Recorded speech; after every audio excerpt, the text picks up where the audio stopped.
Hello, and this will likely be a pretty short video, but I thought I could help spread the word as I know this is a concern for many Acheron mains. One of my viewers thought it'd be a good video to make, so here I am. So as the title suggests, I'm here to help you overcome the stack limit on Jiaoqiu ult for Acheron, primarily in pure fiction as this stack limit shouldn't be an issue in other modes, though these methods I will provide will still work outside of pure fiction. This video will be divided into 3 parts.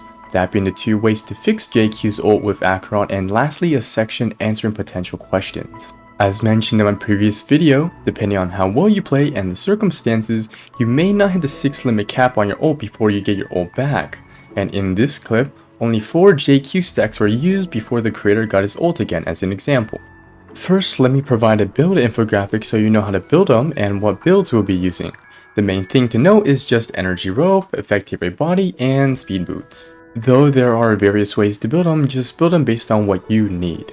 So with that in mind, how can we spam our ults? So there are 2 main ways you can increase the amount of times you can ult, and asset refreshing the stacks for Acheron if you really need it. The first way will be through the use of the light cone solitary healing. As we can see, every kill which has the user's dot on the enemy regenerates 6 energy for the user. This works in the same manner as Payla's E1, which is what helps keep her ult up in pure fiction. Because of how Ashen Rose counts as dot and every enemy in the field has it, every enemy killed subsequently gives Jiaoqiu 6 energy. Yeah, you can see where this is going. Before that, let's talk about energy. Depending if you're using Panaconi or Vonwaq may change some things. Looking at the chart, the main thing to note is that with just an ER rope, you can 3-turn ult if you do 2 skills and 1 basic. But if you run one of the energy planar sets, if you get hit once or twice, you can do instead 2 basics and 1 skill. As such, I honestly recommend the energy planars over something like the IPC and Glamoff ornament, unless you're using dot and actually plan to go for damage, with your ult not mattering as much to dot as Acheron, then use IPC and the Glamoff one. So, what's the game plan? On turn 1, skill into ult, and you're done. Now, just skill stuff. The question is, how much stuff do you have to kill in different scenarios to get your ult back? Well, here's the chart. The main thing to note here is that the energy planars actually don't change anything here at all. Note that our energy recharge doesn't affect the energy given by light cones as they are flat values.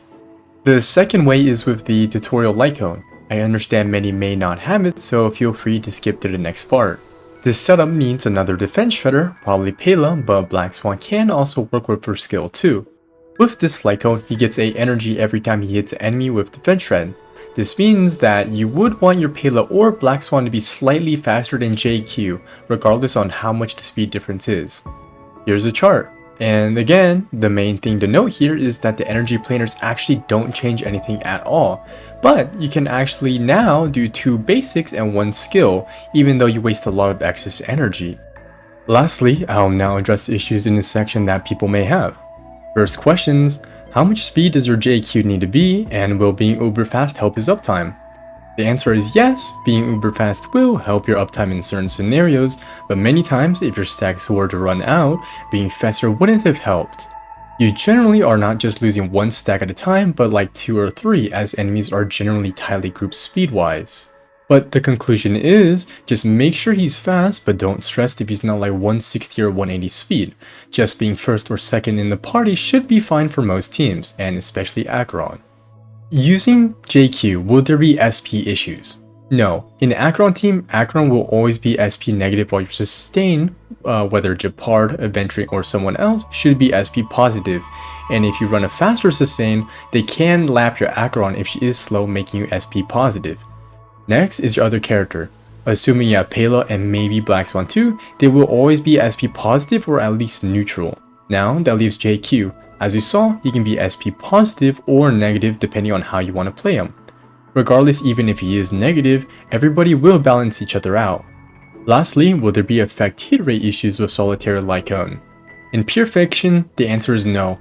As you may have seen with my build infographic earlier, you only need around 109 effect hit rate in pure fiction to guarantee an ult stack against common enemies, which most of them are in pure fiction.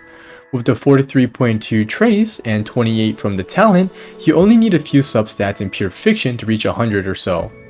And that's all. Hopefully this informed you guys and helped you out. I'll try to answer questions in the comments, but you can always just talk to each other there and help each other out. I will just ask you to be respectful, but besides that, thanks for watching and bye.